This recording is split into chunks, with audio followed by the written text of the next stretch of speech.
Water and theme parks are intrinsically linked together. With log flumes, boat rides, rapids, and coasters, there's always something that will make a splash during your visit.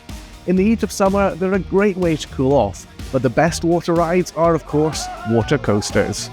These incredible rides combine the twists and turns of a roller coaster with a splashdown and soaking that you get on a log flume, and it's an awesome combination.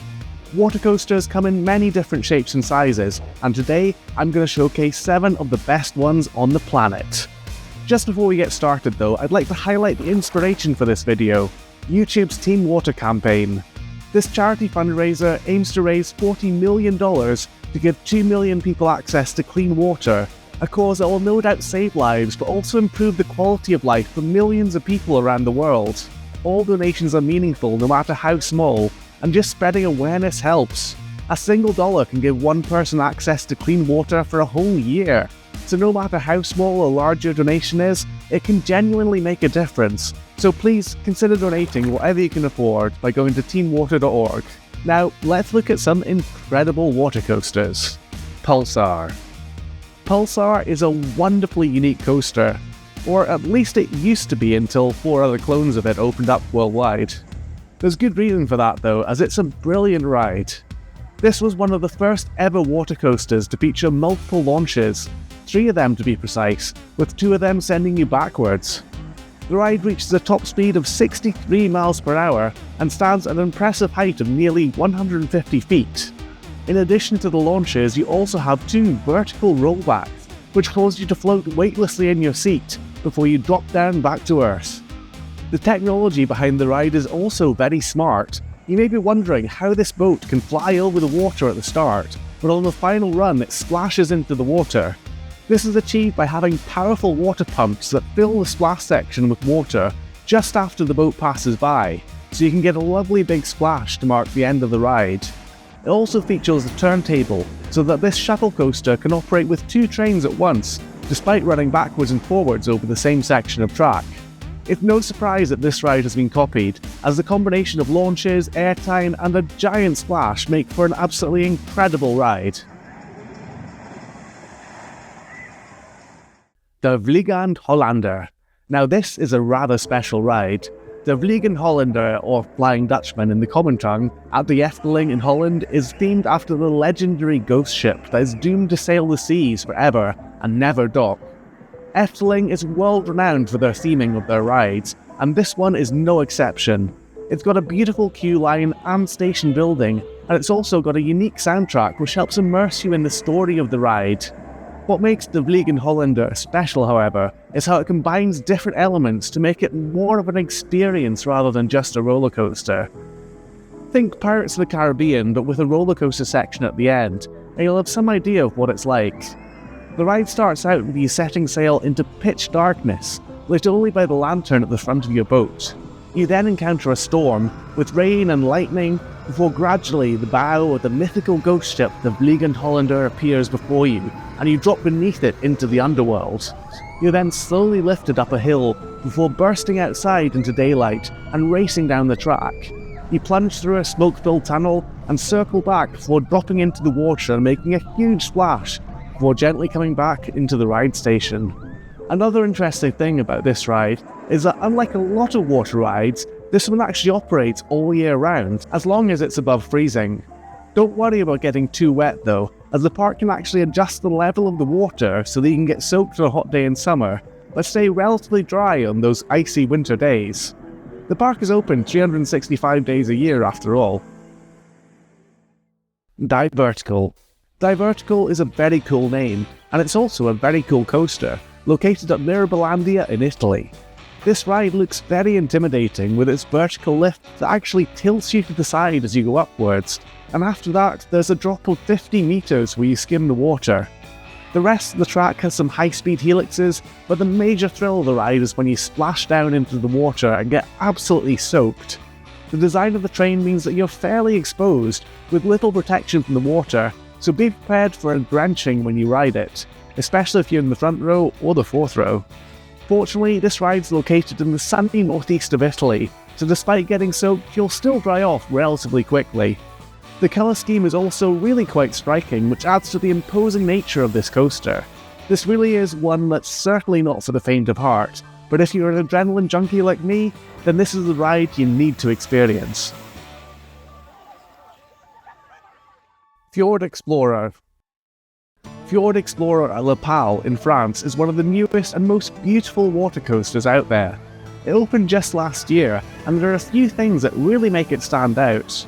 The park has put so much effort into the theming of the ride, and the whole area around it is designed to look like a Nordic village, with bright coloured buildings forming a beautiful harbour.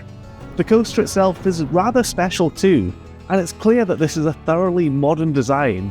My favourite part of the ride is the impressively banked turn right next to the lift hill, which feels almost dangerously banked, as you just don't seem to get that kind of element on any sort of other water coaster. Another highlight of the ride is of course the splashdown, which is not just fun but it also creates a beautiful visual as well.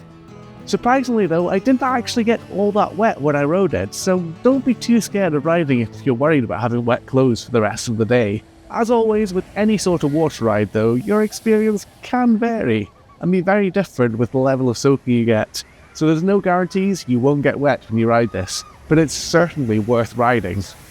Getting splashed with hopefully clean water is a thrilling part of any theme park trip, but unfortunately many people around the world still don't have access to clean water for basic things like drinking or washing, and that needs to change. If you enjoyed this video or any of the other ones I've made in the past, and you consider buying me a drink if you saw me in a theme park, then please consider donating the cost of that drink to the Team Water campaign instead.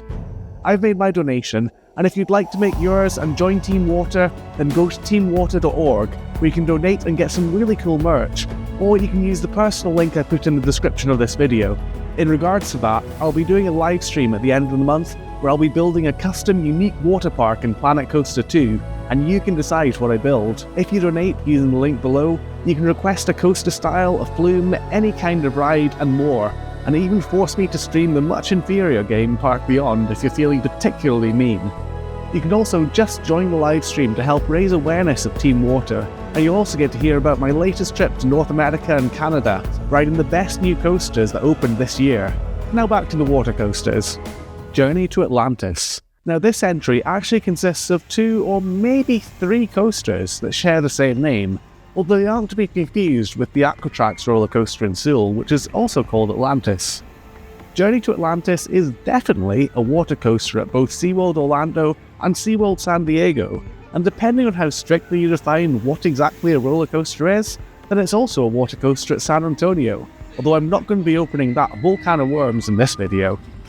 All these rides are themed to a varying degree to the mythical sunken land of Atlantis, and the more detailed versions combine a mixture of a dark ride and roller coaster sections with multiple splashdowns to make an incredible ride.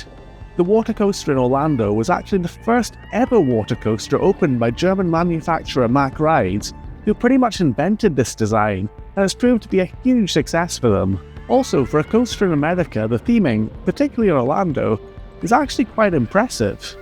It features a large-scale facade that the ride actually wraps around that's inspired by the legend of Atlantis, and it looks pretty damn good. The ride in San Diego is also currently being refurbished and is set to return in the near future with a new story, new lighting and new special effects, and I for one can't wait to see what they do with this awesome design for a coaster. Speed. Speed Energylandia in Poland is aptly named as it's currently one of the fastest water coasters in the world, with a top speed of over 62 miles per hour. It achieves this speed with a drop from 50 meters in the air, about 165 feet. The initial splash at the bottom of the drop creates some light misting, but the final drop of the ride is one that will absolutely soak you. It's overall quite similar to Divertical, which I covered earlier in this video, and it shares the same exposed seats and train design, so you do really feel that speed sensation as the ride tears around the track, and you also get completely soaked when it hits the water. Poseidon. Our final awesome water coaster takes us to Germany with the stunning ride Poseidon. This is another coaster designed by Mack Rides, and if you're wondering why it looks so impressive, well, there's a reason for that. It's located at Europa Park, which is owned by the very same Mack family that own the company, so they can use the park to showcase the ultimate versions of their rides, and this has to be one of the longest and most impressive water coasters in the world. Located in the Greek section of the park, this ride is an incredible theming and a sprawling layout featuring multiple coaster sections between splashdowns. It's always a popular ride at the park, and one you should definitely check out. So there we have it, 7 of the best water coasters on the planet. And one final plea from me, not to subscribe or comment, but to make a donation at teamwater.org or via the link I put in the description. If you're watching after the campaign is over, you can still donate to the cause via WaterAid, which I've also included a link to in the description. I'd also love to know which of these coasters is your favourite, and which one you'd most like to ride. Thank you so much for watching, and hopefully donating. I've been Roller Coaster David, and I'll see you again in another video very soon.